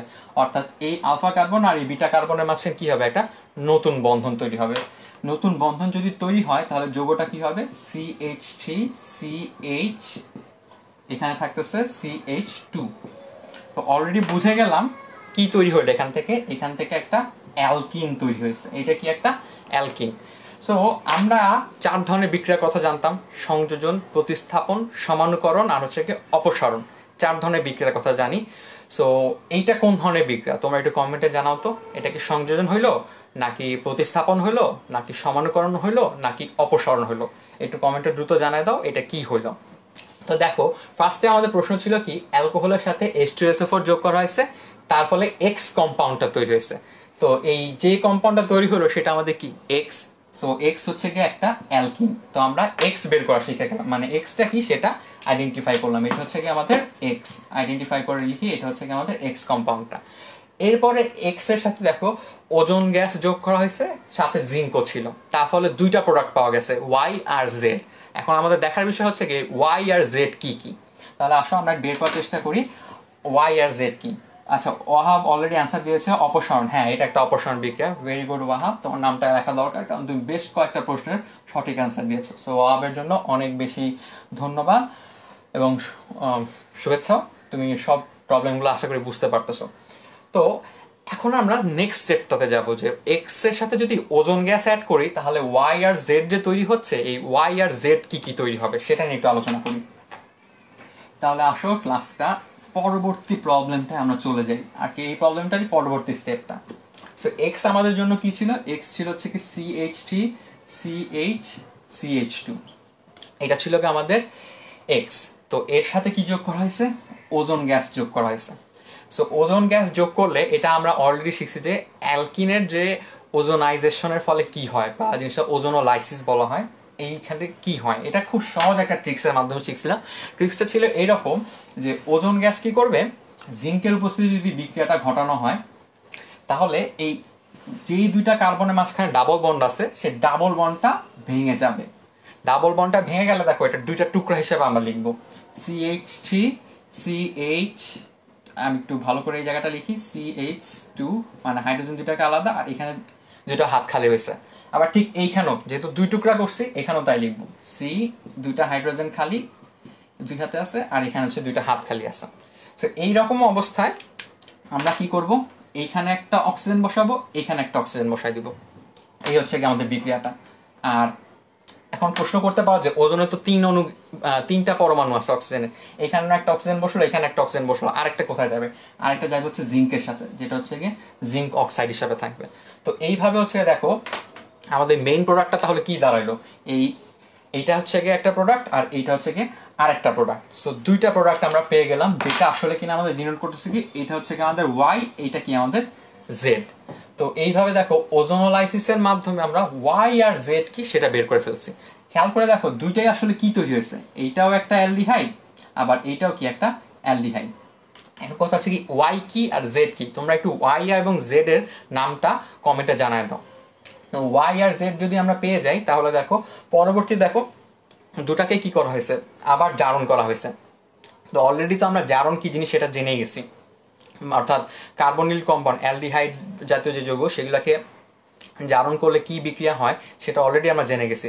তো যদি এটা অলরেডি বুঝে থাকো, তাহলে আমি আশা করতে পারি যে এ এবং বি কি হবে সেটাও তোমরা বুঝে গেছো, যে এ আর বি কি হবে। তো যারা যারা পারবা সেটা কমেন্টে জানায় দাও যে এ আর বি কম্পাউন্ড কি। আর ইতিমধ্যে একটা কোশ্চেন করেছি, সেটা হচ্ছে ওয়াই এর নামটা কি আর জেড এর নামটা কি, এটা একটু কমেন্টে জানায় দাও। আর যারা যারা পারবা তারা এ এবং বি কি হবে সেটাও অ্যান্সারে জানাই দিবা, কমেন্ট সেকশনে জানাই দাও, আমি চেক করবো যে কে কি সঠিক অ্যান্সার দিচ্ছ। আচ্ছা, তাহলে চলো আমরা পরবর্তী স্টেপটায় যাই। পরবর্তী স্টেপটা হচ্ছে গিয়ে এখানে রয়েছে ওয়াই কম্পাউন্ড আর হচ্ছে গিয়ে জেড কম্পাউন্ড। ওয়াইটা হচ্ছে গিয়ে আমাদের কি ছিল, CH3CHO, আর এখানে কি থাকবে CH3। আচ্ছা, তোমরা আগের যে যৌগটা ছিল সেখানে একটা জিনিস আমি দেখো একটু ভুল লিখেছিলাম, CH3CH2, যেহেতু ওজোনোলাইজ হচ্ছে, তো এখানে ভাঙনের ফলে যে যৌগটা হবে সেখানে আমি একটা জায়গায় হাইড্রোজেন বেশি দিয়েছিলাম, সেই জায়গাটা আমি একটু ক্লিয়ার করে দিচ্ছি। এই হচ্ছে কি CH, তো এখানে একটা হাইড্রোজেন থাকার কথা, আমি হয়তো বা আগের যৌগটাতে এইখানে একটা হাইড্রোজেন দিয়েছিলাম, এটা কিন্তু হবে না। এখানে কি হবে, জাস্ট ডাবল বন্ডটা ভাঙবে, সো এখানে একটা অক্সিজেন যুক্ত হবে, আবার CH2, এখানে যদি দুইটা হাইড্রোজেন ছিল সেই দুইটা থাকবে, এখানে একটা হাইড্রোজেন ছিল এখানে একটাই থাকবে, আর এখানে একটা অক্সিজেন যুক্ত হবে। তো যে ভুলটা করেছিলাম সেটা আমি এখানে একটু সংশোধন করে দেখাই দিলাম, এবং দেখাই দিলাম কি এটা হচ্ছে কি ওয়াই, এটা হচ্ছে কি আমাদের জেড। তাহলে এই হচ্ছে কি আমাদের সলিউশনটা ছিল। তো ওয়াই হচ্ছে গিয়ে কে বলছে মিথানল, আর জেড হচ্ছে গিয়ে ইথানল। অ্যাকচুয়ালি ওয়াইটা হচ্ছে গিয়ে ইথানল আর জেড হচ্ছে গিয়ে মিথানল। কারণ কি ওয়াই কম্পাউন্ডে কয়টা দেখো, দুইটা কার্বন আছে, দুইটা কার্বনের অ্যালডিহাইডকে বলা হয় ইথানল, আর এক কার্বনের অ্যালডিহাইডকে বলা হয় হচ্ছে গিয়ে মিথানল। সো আশা করি আমরা ওয়াই আর জেড শনাক্তকরণ শিখে গেছি। কেউ যদি পারো তাহলে একটু জানায় দাও যে ওয়াই কে অক্সিডাইজড করলে কি হবে আর জেড কে অক্সিডাইজড করলে কি হবে। তো অলরেডি আমরা যেহেতু ওয়াই আর জেড শনাক্ত করছি, তো সেটাকে আরেকবার লিখি। ওয়াই হচ্ছে গিয়ে আমাদের CH3CHO, আর জেড হচ্ছে গিয়ে HCl, ও এইচ, এটা হচ্ছে কি আমাদের জেড। তো এই হচ্ছে কি আমাদের দুইটা যৌগ, তাদেরকে আবার কি করা হয়েছে, তাদেরকে অক্সিডেশন করা হয়েছে বা জারণ করা হয়েছে। আমরা অলরেডি জারণ করলে কি হয় সেটা শিখে গেছি। আমরা জানি যে জারণ করলে অক্সিজেনের সাথে যদি হাইড্রোজেন থাকে সেটা অপসারণ হবে, অথবা কার্বনের সাথে যদি হাইড্রোজেন থেকে থাকে সেটা অপসারণ হবে। এখন দেখো এই যৌগটাতে অক্সিজেনের সাথে তো কোনো হাইড্রোজেন নাই, তাহলে কোত্থেকে হাইড্রোজেন অপসারণ হবে, কার্বনের সাথে যে হাইড্রোজেন আছে সেটা চলে যাবে, সেখানে কি যোগ হবে, একটা নতুন অক্সিজেন যোগ হবে। তো সেই যোগটা লিখে ফেলি CH3COH, যেহেতু অক্সিজেন একটা হাত খালি থাকে সেখানে একটা হাইড্রোজেন বসবে, আর এটা তো আগের মতোই ছিল। আবার এই ক্ষেত্রে দেখো সেম একই ঘটনাই হইতেছে, অক্সিজেনের সাথে কোনো হাইড্রোজেন নাই কিন্তু কার্বনের সাথে তো একটা হাইড্রোজেন আছে, সো এই হাইড্রোজেনটাকে অপসারণ করব, এখানে একটা অক্সিজেন বসাই দিব। তো এখানে একটা অক্সিজেন বসাই দিই, যেহেতু এক অক্সিজেনের দ্বিযোজী, সো এখানে আমরা একটা হাইড্রোজেন বসাই দিব। তাহলে এইভাবে হচ্ছে কি আমরা অ্যাসিড তৈরি করা আরেকটা উপায় শিখলাম। দেখো এখানে কি হলো, ওয়াই কে অক্সিডাইজ করার কারণে এই কম্পাউন্ডটা আসলো, আবার জেড কে অক্সিডাইজ করার জন্য এই কম্পাউন্ডটা আসলো। অর্থাৎ এটা হচ্ছে কি আমাদের এ, এটা হচ্ছে কি আমাদের বি। অর্থাৎ এটা কি, এটা হচ্ছে কি আমাদের ইথানোয়িক অ্যাসিড, আর বিটা হচ্ছে কি মিথানোয়িক অ্যাসিড বা ফর্মিক অ্যাসিড যেটা বলা হয়। এখন আমি তোমাদের কাছে একটু প্রশ্ন করতে চাই, এই ফর্মিক অ্যাসিডটা খুব পরিচিত একটা অ্যাসিড, এটা কোন একটা প্রাণীর দেহে পাওয়া যায় এবং সেই প্রাণীটা কামড়াইলে বেশ ব্যথা লাগে বা বেশ খানিকক্ষণ জ্বলতে থাকে যেখানে কামড়ায়। প্রাণীটাকে আমরা খুব কমনলি চিনি এবং প্রত্যেকের বাসায় পাওয়া যায়, বা ধরো রাস্তাঘাটে কিংবা মাঠে যখন বসো এই প্রাণীটা থাকে এবং এর মুখে হচ্ছে গিয়ে অ্যাসিডটা থাকে, এই বি যৌগটা অর্থাৎ মিথানোয়িক অ্যাসিড, যেটার বাজারের নাম হচ্ছে গিয়ে ফর্মিক অ্যাসিড। তো তোমাদের কাছে জানতে চাচ্ছি যে এই বিটা আসলে কোন প্রাণীর মুখে পাওয়া যায় বা কোন প্রাণী কামড়ালে অ্যাসিডটা আসলে বডিতে আসে, একটু প্রশ্ন থাকলো। আর এই যৌগটা যে ইথানোয়িক অ্যাসিড, এই ইথানোয়িক অ্যাসিডটা সম্পর্কে আমি শুরুতে বলছিলাম এইটা রান্নার কাজে ব্যবহার করা হয়ে থাকে। তো এই অ্যাসিডটা রান্নার কাজে যখন ব্যবহার করা হয় তখন সেটার নাম কি সেটা একটু কমেন্টে জানায় দাও। তো অলরেডি আশা করি আমরা এই পুরো প্রবলেমটা সলভ করে কিভাবে সেটা বুঝে গেছি। তো আমি একটু দেখি কমেন্ট সেকশনে কে কি বলতেছো। আচ্ছা, ওয়াহাব বলছো যে ethanoic acid and methanoic acid, very good. শতাব্দী রয়ও ঠিক বলছো, ফারজানা প্রেমাও ঠিক বলছো, অর্থি এখন ঠিক অ্যান্সার দিয়েছো, মাহমুদ হাসান বলছো অ্যান্ড, হ্যাঁ ঠিক আছে, ফর্মিক অ্যাসিড অ্যান্টে পাওয়া যায়, অর্থাৎ পিঁপড়ায় পাওয়া যায়। আর ওয়াহাব বলছো ভিনেগার, ভেরি গুড। সো আমি তোমাদের সবার নামই এখন লিখবো, বিকজ এই পুরো প্রবলেমগুলো তোমরা এতক্ষণ ধরে দেখতেছো। সো কারা কারা ঠিক অ্যান্সার দিয়েছো আমি একটু লিখি। প্রেমা ঠিক অ্যান্সার দিয়েছো, ওয়াহাব ঠিক অ্যান্সার দিয়েছো, শতাব্দী ঠিক অ্যান্সার দিয়েছো, তারপরে মাহমুদ ঠিক অ্যান্সার দিয়েছো, শরীফ মাহমুদ। তো আশা করি তোমার নামের বানানটা এইটাই। অর্থেও ঠিক অ্যান্সার দিয়েছো, তুমি যেভাবে লিখেছো তোমার বানান সেটাই লিখলাম। সো তোমাদের সবাইকে অসংখ্য ধন্যবাদ এই প্রবলেমগুলো থরলি দেখার জন্য এবং ঠিক মতো বুঝতে পারার জন্য। তো তোমাদের সবার কাছে আরেকটা প্রশ্ন থাকলো, এই যে প্রবলেমগুলো সলভ করলা, তোমরা কি এই প্রবলেমগুলো নেক্সট টাইম আসলে নিজেরা কনফিডেন্ট কিনা যে এই প্রবলেমগুলো তুমি আসলেই করতে পারবা কিনা? যদি কনফিডেন্ট হয়ে থাকো তাহলে নিজে একটু কমেন্টে জানাও যে আই এম কনফিডেন্ট যে তোমরা এই জাতীয় প্রবলেম সলভ করতে পারবা। সো যারা যারা বুঝতে পারছো তারা একটু নিচে কমেন্টে জানাই দাও যে I am confident. Okay, so চলো আমরা অ্যাসিড কিভাবে তৈরি করা হয় সেটা তো ভালোভাবে শিখলাম, যে কোন অ্যাসিড থেকে কিভাবে তৈরি করা যেতেছে। দেখো এই প্রবলেমটা যদি আমি একটু রিভিউ করি, এই প্রবলেমটা দেখো অ্যালকোহল থেকে অ্যালকিন তৈরি করা হয়েছে, অ্যালকিন থেকে কি অ্যালডিহাইড তৈরি করা হয়েছে, সেই অ্যালডিহাইড থেকে আবার অ্যাসিড তৈরি করা হয়েছে। সো স্টেপগুলো একটু লিখি। ফার্স্টে কি হয়েছিল, ফার্স্টে নিরুদন করা হয়েছে বা ডিহাইড্রেশন করা হয়েছে, তারপরে কি করা হয়েছে, ওজোনোলাইসিস করা হয়েছে। সো ওজোনোলাইসিস, সেই ওজোনোলাইসিসকে আবার কি করা হয়েছে, অক্সিডেশন করানো হয়েছে। দেখো তিনটা স্টেপের মাধ্যমে আমরা অ্যাসিড কিভাবে তৈরি করা যায় সেটা শিখছি। তো এখন যদি তোমাকে প্রশ্ন করে অ্যালকিন থেকে কিভাবে অ্যাসিড তৈরি করবা, পারবা না? অবশ্যই পারা উচিত। অ্যালকিনটা কি ছিল, আমাদের এক্স কম্পাউন্ডটা কি ছিল, একটা অ্যালকিন। তো অ্যালকিনকে কি করবা, ওজোনোলাইসিস করবা, ওজোনোলাইসিস করার পরে অক্সিডেশন করবা, সিম্পল হিসাব।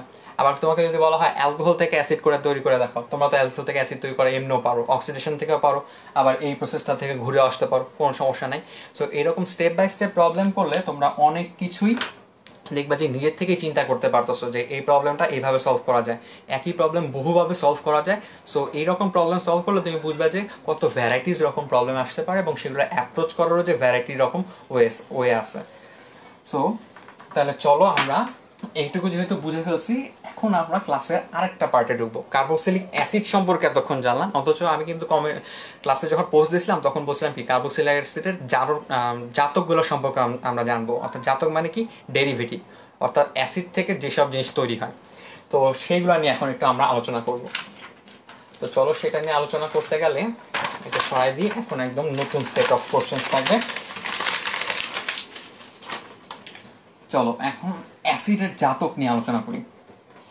অ্যাসিডের জাতক বলতে আমরা কি বুঝি? ধরো এই হচ্ছে গিয়ে আমাদের অ্যাসিডটা, আর দ্বারা যে কোনো অ্যালকাইল গ্রুপ বোঝায়, তুমি যত বড় লিখতে পারো। অ্যাসিড তো এই পোর্শনটা, তো অ্যাসিডের এই ও এইচ অংশটা চেঞ্জ হইলে অনেক রকম জাতক দেখা যায়। যেমন আমি কয়েকটা লেখার চেষ্টা করি। ধরো এই হচ্ছে গিয়ে একটা জাতক, অর্থাৎ ও এইচ এর বদলে কি আসলো? ও আর। এইটাকে কি বলবো? এটা হচ্ছে গিয়ে আমাদের অ্যাস্টার। এরা কারা? এরা হচ্ছে গিয়ে অ্যাস্টার। তারপরে আর সি ও, এখানে ধরো এটা দিলাম, এটা কি? Acid chloride. সো ক্লোরাইড না দিয়ে আমরা একেবারে জেনারেল টার্মটা দিই, এখানে হচ্ছে গিয়ে হ্যালোজেনের সাইনটা দিলাম। তো এরা কি? এরা হচ্ছে গিয়ে অ্যাসিড হ্যালাইড। সো এই হচ্ছে গিয়ে একটা যৌগ, অ্যাসিড হ্যালাইড।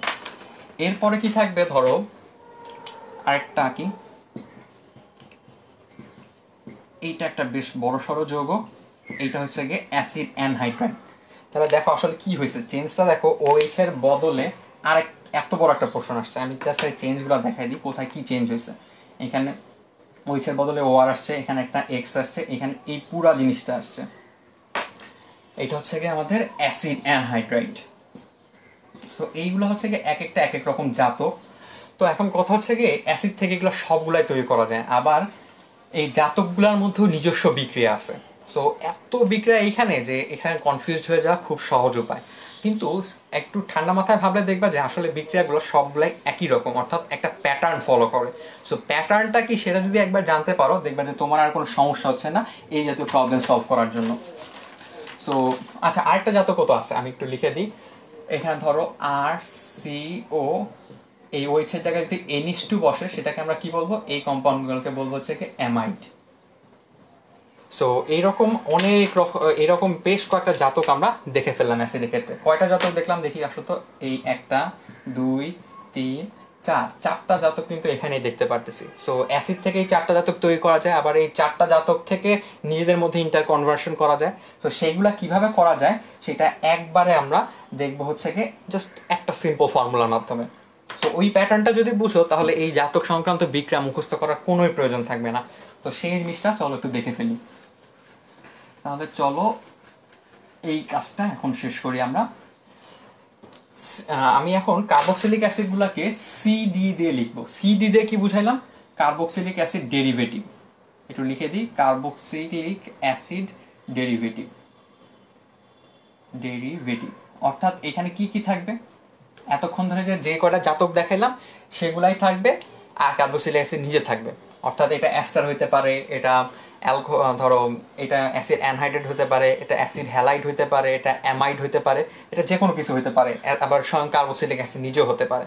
তো এর সাথে কোনটা যোগ করলে কি হবে সেটা জাস্ট আমরা ফর্মুলাটা লিখবো, তারপর কয়েকটা এক্সাম্পল দেখলে বুঝতে পারবো যে আসলে আমি এখানে কি বুঝাতে চাইছি। তো ধরো কার্বক্সিলিক অ্যাসিড বা তার সাথে যদি তুমি কোনো সময় পানি যোগ করো, তুমি যদি পানি যোগ করো অলওয়েজ কি হবে জানো?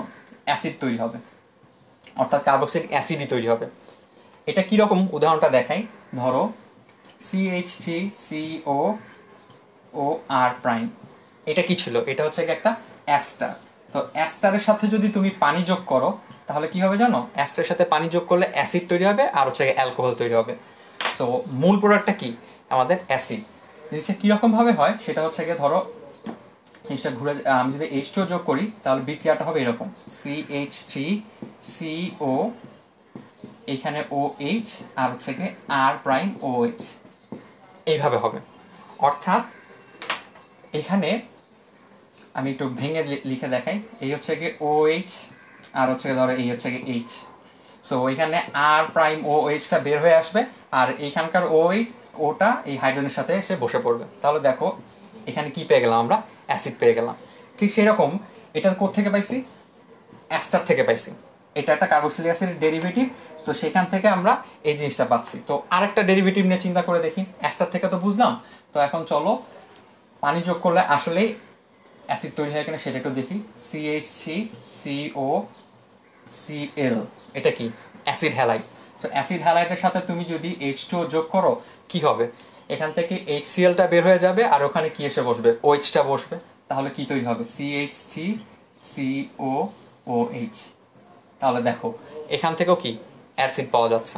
সো অ্যাসিড ডেরিভেটিভের যে কোনো একটা নাও, তার সাথে যদি পানি যোগ করো অলওয়েজ তুমি কি পাবা, অ্যাসিড পাবা। সো এটা হচ্ছে আমাদের ফার্স্ট সূত্র। তাহলে সূত্রটার প্রথমটা লিখি যে কার্বক্সিলিক অ্যাসিড বা তার কোনো ডেরিভেটিভের সাথে যদি পানি যোগ করা হয় তাহলে অলওয়েজ প্রোডাক্টে কি থাকবে, অ্যাসিড থাকবে। এটা হচ্ছে ফার্স্ট সূত্র। তারপরে কার্বক্সিলিক অ্যাসিড ডেরিভেটিভের সাথে যদি অ্যালকোহল যোগ করা হয় তাহলে অলওয়েজ অ্যাস্টার তৈরি হবে।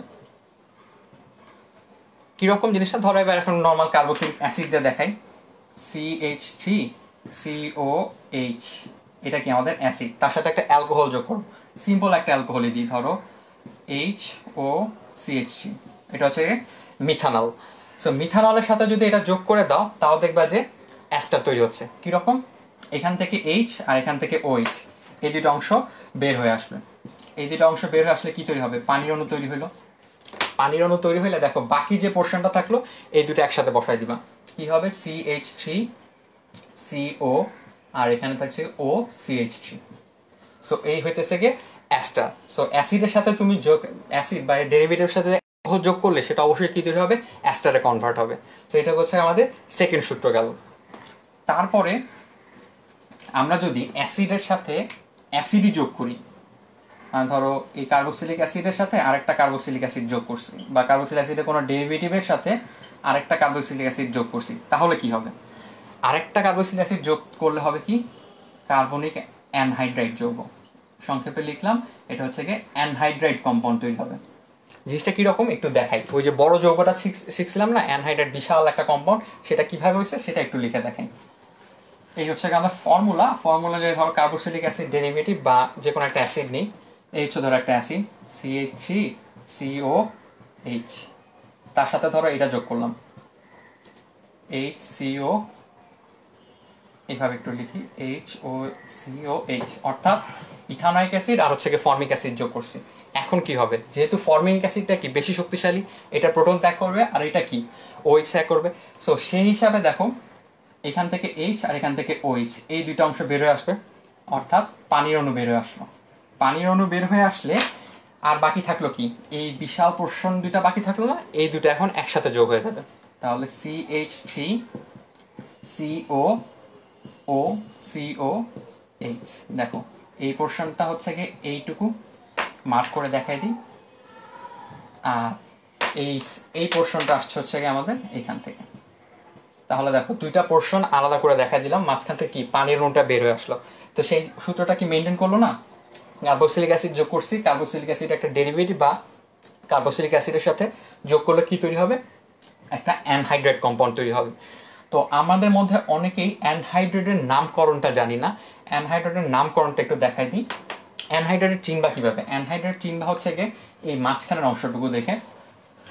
অ্যানহাইড্রেট দেখবা যখন এরকম একটা যৌগ আছে যার মাঝখানে এই পোর্শনটুকু আছে, তাদেরকে আমরা বলবো হচ্ছে অ্যানহাইড্রাইড। তো দেখো এখানে যদি CH3 অ্যাড করলাম, এখানেও CH3 অ্যাড করলাম, তো এই অক্সিজেনের দুই পাশে দুটাই কি ইথানয়েক, মানে দুই কার্বন অংশ, এটাও দুই কার্বন অংশ, এটাও দুই কার্বন অংশ। তাই এই অ্যানহাইড্রেট গুলোকে আমরা বলবো হচ্ছে কি ইথানয়েক অ্যানহাইড্রাইড। এটার নাম কি দিব, ইথানয়েক অ্যানহাইড্রাইড। সো এটা হচ্ছে কি আমাদের ইথানয়েক অ্যানহাইড্রাইড। তো তোমাদের কাছে একটা প্রশ্ন থাকতেই পারে যে দুই পাশে সমান হয়েছে দেখে আমরা ইথানোয়িক অ্যানহাইড্রাইড বলতেছি, যদি সমান না হইতো তাহলে কি বলতাম, যেমন ধরো এই পাশে ধরো যদি CH2 CH3 থাকতো তাহলে কি করতাম, এখানে এই অংশটা না হয় ইথানোয়িক, এই অংশটা তাহলে কি হবে, প্রোপানয়িক। তো হ্যাঁ সেটাই ইউজ করব, ইথানোয়িক প্রোপানয়িক অ্যানহাইড্রাইড বলবো তখন। তো ইথানোয়িক আগে লিখবো না প্রোপানয়িক আগে লিখবো, যেহেতু এটা 3 কার্বনের, সো এখান থেকে কি আসবে, প্রোপানয়িক। এখন এটা অ্যালফাবেটিক্যালি লিখতে হবে, ই আর পি এর মাঝখানে কোনটা আগে, অবশ্যই ই আগে, তাই আমরা এটা কি লিখবো, ইথানোয়িক, এরপরে লিখবো হচ্ছে গিয়ে propanoic anhydride, propanoic anhydride. So এইভাবে আমরা অ্যানহাইড্রাইড গুলার নামকরণ করে ফেলতে পারি। তো যারা যারা অ্যানহাইড্রেটের নাম জানতা না তারা আশা করি অ্যানহাইড্রেটের নামকরণটাও শিখলা, যে কিভাবে অ্যানহাইড্রেট গুলাকে নামকরণ করা যায়। সো অলরেডি আমরা অ্যানহাইড্রেট তৈরি করা শিখলাম, এখন চলো দেখি অন্য কোনো যৌগ তৈরি করা যায় কিনা। আরেকটা জিনিস তৈরি করা যায়, ধরো কার্বক্সিলিক অ্যাসিড একটা ডেরিভেটিভ নিলাম, তার সাথে আমরা অ্যামোনিয়া যোগ করলাম। অ্যামোনিয়া যোগ করলে অলওয়েজ যে জিনিসটা তৈরি হবে সেটা হচ্ছে কি অ্যামাইড। কিরকম, ধরো CH3COCl, এটা কি, এটা হচ্ছে কি আমাদের একটা অ্যাসিড হ্যালাইড বা অ্যাসিড ক্লোরাইড বলতে পারো, যেহেতু এখানে হ্যালোজেন আছে আর এটা কি অ্যাসিডের পোর্শন। সো এটার সাথে যদি আমরা NH2 যোগ করি, এটাকে যদি আমরা এইভাবে ভেঙে লিখি, দেখো NH3 অ্যামোনিয়া, NH2 আর এই হাইড্রোজেনটাকে একটু আলাদাভাবে লিখছি। কেন আলাদাভাবে লিখছি? যাতে এটা সহজে বের করে দিতে পারি। এই পোর্শনটা যদি আলাদা হয়ে আসে তাহলে কি হবে, HCl, আর বাকি থাকলো কি এই দুটা টুকরা, এই দুটা টুকরা তখন একসাথে বসবে, CH3CONH2, এইটা হচ্ছে কি আমাদের আরেকটা অ্যামাইড তৈরি হইলো। তাহলে দেখো এই সূত্রটা যদি তোমরা অ্যাপ্লাই করতে পারো তাহলে এই বিক্রিয়াগুলো মুখস্থ করার আর কোনো প্রয়োজনই থাকবে না। উদাহরণস্বরূপ আমি এখন যদি সবগুলাকে একত্র করে লিখি, তোমরা বুঝতে পারবে যে আসলে কি জিনিস আমরা শিখলাম এখান থেকে। ধরো ফার্স্টে যদি কার্বক্সিলিক অ্যাসিড নাও বা তার কোনো একটা ডেরিভেটিভ নাও, তবে এই বিক্রিয়াগুলো জেনারেলি অ্যামাইড দিয়ে করা হয় না, অ্যামাইড বাদে অন্য যে ডেরিভেটিভগুলো আছে সেগুলো দিয়ে করা হয়। সো কার্বক্সিলিক অ্যাসিড এবং অ্যামাইড ব্যতীত অন্য যেসব ডেরিভেটিভ আছে সেগুলোকে নিবা, নিয়ে তাতে যদি পানি যোগ করো, পানি যোগ করলে অবশ্যই কি পাবা, অ্যাসিড পাবা। আর যদি অ্যালকোহল যোগ করো তাহলে কি পাবা, অ্যাস্টার। যদি অ্যাসিড যোগ করো মানে কার্বক্সিলিক অ্যাসিডকে আবার যোগ করো অন্য একটা কার্বক্সিলিক, ধরো ফর্মিক অ্যাসিডের সাথে ইথানোয়িক অ্যাসিড দিছো, তখন কি হবে, যেই যোগটা তো হবে সেই যোগটা অবশ্যই একটা অ্যানহাইড্রাইড হবে। আর ধরো কোনো কারণে অ্যামিন যোগ করলা বা অ্যামোনিয়া যোগ করলা, তাহলে কি হবে, অ্যামাইড কম্পাউন্ড তৈরি হবে। সো দেখো এই সূত্রটা যদি তুমি মনে রাখতে পারো তাহলে কোনো কিছু আর মুখস্থ করার প্রয়োজন নাই। যে কোনো একটা অ্যাসিড ডেরিভেটিভ দিলে তোমার কাছে যদি পানি যোগ করতে বলে বা প্রশ্নে পানি যোগ করার কথা থাকে, তাহলে বুঝবা কি তৈরি হবে, একটা অ্যাসিড তৈরি হবে, জৈব অ্যাসিডই তৈরি হবে। অ্যালকোহল থাকলে কি বলবা, অ্যাস্টার তৈরি হবে। যদি অ্যাসিড থাকে তখন কি বলবা, অ্যানহাইড্রেট কম্পাউন্ড তৈরি হবে। আর যদি অ্যামোনিয়া থাকে তাহলে কি বলবা, অ্যামাইড তৈরি হবে। তো এইভাবে যদি মনে রাখো তাহলে দেখবা যে এই ডেরিভেটিভগুলোর বিক্রিয়া আলাদা করে মুখস্থ করার কোনো প্রয়োজনই নাই বা সেইভাবে তোমাকে চর্চা করার প্রয়োজন নাই। তুমি একবার যদি পুরো জিনিসটা বুঝতে পারো তাহলে ওই ফর্মুলা অনুযায়ী যে কোনো বিক্রিয়া তুমি প্রেডিক্ট করতে পারবা যে এই বিক্রিয়া থেকে কি বিক্রিয়া বা কি উৎপাদ পাওয়া যাবে। সো এইভাবে যদি প্রোডাক্ট ডিটারমাইন করতে পারো তাহলে আশা করি তোমাদের প্রবলেম সলভে আর কোনো সমস্যাই হবে না। সো এই হচ্ছে গিয়ে আজকে আমাদের ক্লাসে আলোচনা ছিল, আশা করি সবাই বুঝতে পারছো। তোমরা যারা যা বুঝছো তারা কমেন্টে জানাই দাও যে ক্লাসটা বুঝছি। আর তোমাদের আর কোন টপিক অর্গানিক কেমিস্ট্রিতে ক্লাস দরকার একটু কমেন্টে জানাই দিও। আর আমাদের যে অ্যাপের লিঙ্কটা দেওয়া আছে সেই অ্যাপ লিঙ্কটা তোমরা নামাই নিয়ে নিজেরা ঘরে বসে মডেল টেস্ট দিতে পারো বা এই ক্লাসগুলো আবার দেখতে পারো, কারণ বেশিরভাগ ক্লাসে আমাদের ইউটিউবে আবার আপলোড করা হবে। সো ইউটিউবে আপলোড করা ক্লাসগুলোই আবার তোমাদের অ্যাপে খুব সুন্দরভাবে সাজানো থাকবে। সো অ্যাপ থেকে তুমি ক্লাসগুলো আরও ভালোভাবে দেখতে পারবা। তো তোমাদের সবার জন্য শুভকামনা রইলো। আবার নেক্সট আরেকটা ক্লাসে অর্গানিক কেমিস্ট্রি নিয়ে আলোচনা করা হবে, আশা করি আরও 2টা ক্লাসে। তার মধ্যে একটা হবে ওই যারা যারা জানো যে আইআর স্পেকট্রোস্কোপি নিয়ে একটা ক্লাস হবে, আর অ্যারোমেটিক কম্পাউন্ড নিয়ে এখনো কোনো ক্লাস হয়নি। সো অ্যারোমেটিক কম্পাউন্ড নিয়েও আমরা আলোচনা করবো। তো পরের ক্লাসগুলোতে আশা করি সবাই জয়েন করবে, ক্লাসটা বন্ধুদের সাথে শেয়ার করো এবং নিজেদের মধ্যে আলোচনা করে ব্যাপারগুলো আরও ঝালাই করে নিও। এরকম আরও বহু প্রবলেম তোমাদের সাথে শেয়ার করা হবে। তোমাদের সবাইকে ধন্যবাদ, নেক্সট দিন আবার দেখা হবে।